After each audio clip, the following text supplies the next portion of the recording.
Assalamualaikum warahmatullahi wabarakatuh. Perkenalkan, nama saya Annisa Aziza Firdaus. Saya adalah mahasiswi program studi Pendidikan Agama Islam semester 5 di Institut Agama Islam Pemalang atau INSIP. Nah, di sini saya akan memaparkan video pembelajaran yang telah saya buat untuk mata kuliah telaah materi PAI SD. Dosen pengampu kami yaitu Bapak Dr. Purnama Rozak MSI. Baik, untuk materi yang saya pilih yaitu materi PAI kelas 4 SD dengan tema mengenal sholat Jumat. Baik, langsung saja ke penjelasannya yuk. Pertama-tama ada pertanyaan nih, mengapa kita harus sholat? Oke, Allah Subhanahu wa Ta'ala, Rob yang telah menciptakan kita semua, Rob yang memberi rezeki kepada kita semua. Dialah yang memberikan kita rezeki tempat tinggal, rumah yang nyaman. Beliau juga memberikan kita rezeki makanan dan minuman sehingga kita bisa bertumbuh dan sehat. Beliau juga memberikan kita rezeki berupa harta dan juga memberikan kita rezeki kesehatan yang tak ternilai harganya. Tentunya masih banyak rezeki lainnya yang tidak bisa kita hitung ya kawan-kawan. Nah, Allah itu memerintahkan kita untuk sholat dan merupakan salah satu dari rukun Islam yang wajib kita taati. Oleh karena itu, kita sebagai hambanya harusnya senantiasa untuk mematuhi perintahnya termasuk perintah sholat ini. Sholat yang kita tahu itu dikerjakan sehari 5 kali sehari. Bisa dikerjakan dalam masjid, wajib bagi laki-laki, lalu di dalam rumah, lalu bisa juga dikerjakan ketika ramai ataupun ketika sendirian. Nah, ini adalah hadis dari Rasulullah SAW tentang sholat. Yang artinya, perintahkanlah anak-anak kalian agar melaksanakan sholat ketika berusia 7 tahun. Pukullah mereka ketika berumur 10 tahun. Pisahkan tempat tidur mereka.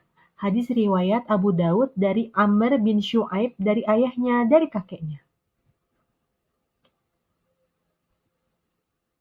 Nah, apa keistimewaan hari Jumat?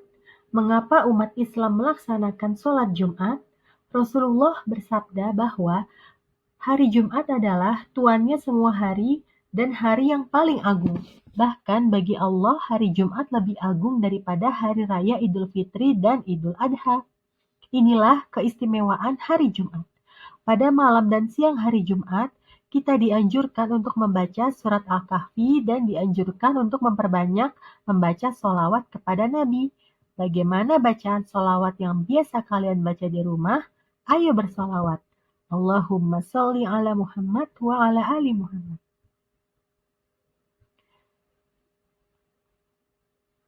Ini juga ada dalil Al-Qur'annya tentang sholat Jumat.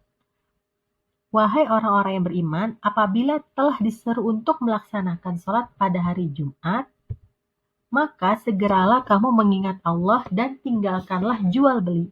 Yang demikian itu lebih baik bagimu jika kamu mengetahui. Quran Surat Al-Jumu'ah ayat 9.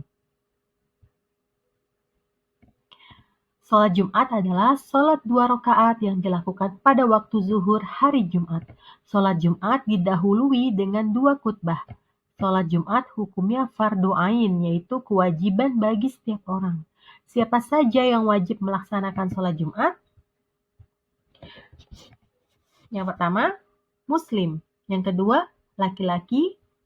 Yang ketiga, merdeka. Yang keempat, balik. Yang kelima, berakal sehat atau mukallaf. Yang keenam, penduduk tetap atau mukim. Yang ketujuh, bebas halangan yang dibenarkan oleh agama.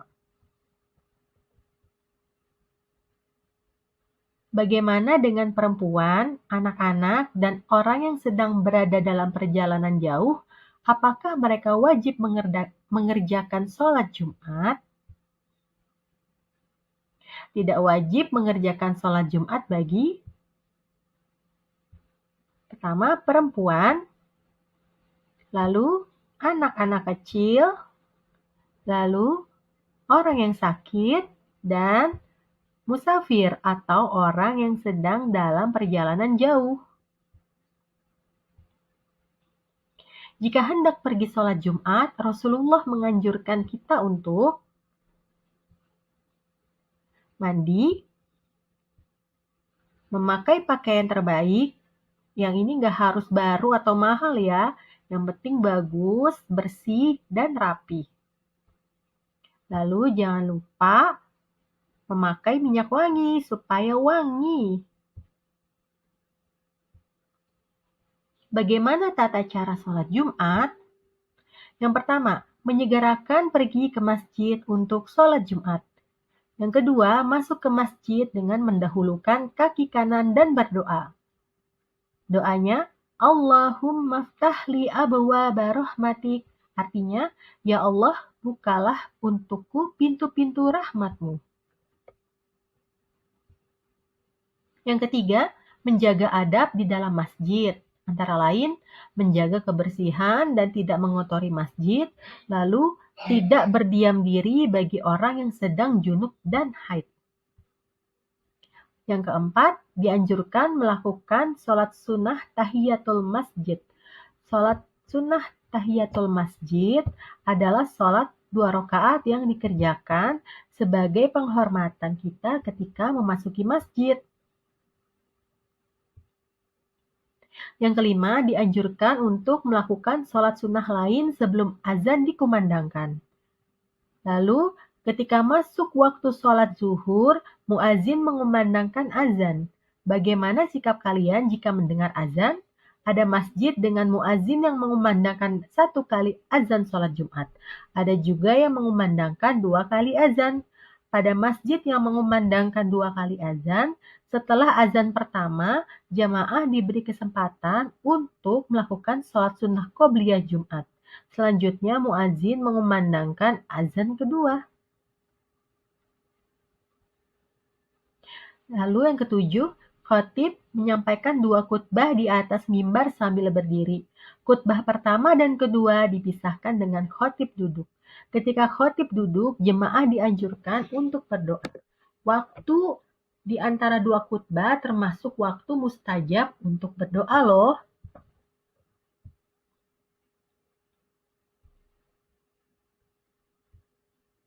Lalu yang kedelapan, setelah khatib selesai berkhutbah, muazin mengumandangkan iqamah. Lalu yang kesembilan, setelah khatib selesai berkhutbah, muazin mengumandangkan iqamah.